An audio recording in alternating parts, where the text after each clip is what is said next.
তো হাই সবাইকে। আজকে একটা ত্রিকোণমিতির সময় দূরত্বের অঙ্ক নিয়ে এসেছি।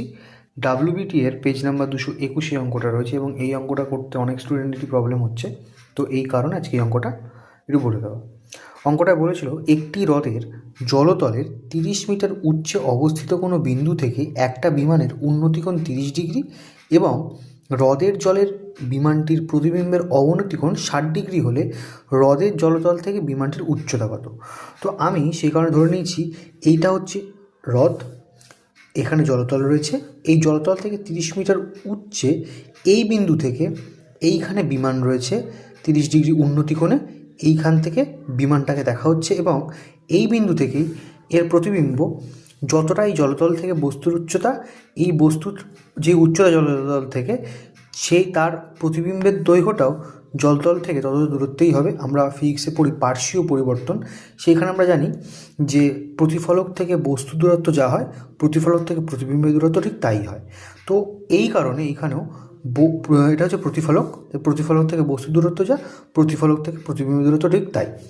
এইবার এই বিন্দু থেকেই নিচের প্রতিবিম্ব দেখা হচ্ছে 60 ডিগ্রি অবনতি কোণে। তাহলে এইটা যদি 60 ডিগ্রি হয় এই কোণটাও 60 ডিগ্রি হবে, কারণ আমরা জানি এটা একান্তর কোণ বলে এটাকে। তাই এই কথাগুলো এখানে লেখা হয়েছে যে হ্রদের জলতল থেকে বিমানটা দূরত্ব সমান সমান হ্রদ থেকে প্রতিবিম্বের দূরত্ব।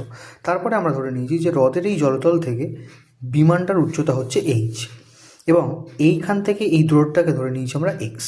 তাহলে এই পুরোটা এইচ, প্রশ্নে বলেছিল জি থেকে ইটা হচ্ছে 30 ডিগ্রি, তাহলে এইটুকুনি 30 হলে এইটাও 30, তাহলে এইটুকুনি কত হবে, এইটা হবে 30। এই পুরোটা যদি এইচ হয় তাহলে এইটুকুনি হবে, এইচ থেকে আমরা 30 বাদ দিলে এইটুকুনি পেয়ে যাব। তারপর আমরা এই ত্রিভুজের ক্ষেত্রে বলতে পারি যে ত্রিভুজ CFE এর ক্ষেত্রে বলতে পারি tan 30 সমান সমান CF/EF। সেই বরাবর আমরা সেই মানটা এখানে বসিয়ে দিলাম, tan 30-র মান বসালাম, এইখানে একটা এক্সের এই মানটা পেলাম। পরবর্তীতে আমরা এই বড় ত্রিভুজটা নেব EFD এবং এই কোণের আমরা এই বাহুটা দৈর্ঘ্য যদি মাপি, আমরা আগেই বলেছি প্রতিফলক থেকে বস্তু দূরত্ব যদি এইচ ধরি তাহলে প্রতিফলক থেকে প্রতিবিম্ব দূরত্বও এইচ হবে। তাহলে এই পুরোটা হবে এইচ প্লাস 30, এই পুরোটা দূরত্ব হবে এইচ প্লাস 30 এই পুরোটা। এবার এটার দূরত্ব উচ্চতাটা পেয়ে গেলাম। এখানে আমরা ভূমিটাকেও যদি এইটুকুনি এক্স হয়, এইটুকুনি যদি এক্স হয় তাহলে এইটাও এক্স হবে। তাহলে সেই অনুযায়ী লিখলাম tan 60 সমান সমান EF/FD। তারপরে মান বসালাম এবং এইখানে যেই এক্সের মানটা পেয়েছিলাম এই এক্সের মানটা এই সমীকরণে এই জায়গায় বসিয়ে দিলাম এবং এখান থেকে এইচের মান বের করলাম 60 ডিগ্রি। আশা করি তোরা বুঝতে পেরেছিস। যদি বুঝতে না পারিস তাহলে আমাকে কমেন্টের মাধ্যমে জানা।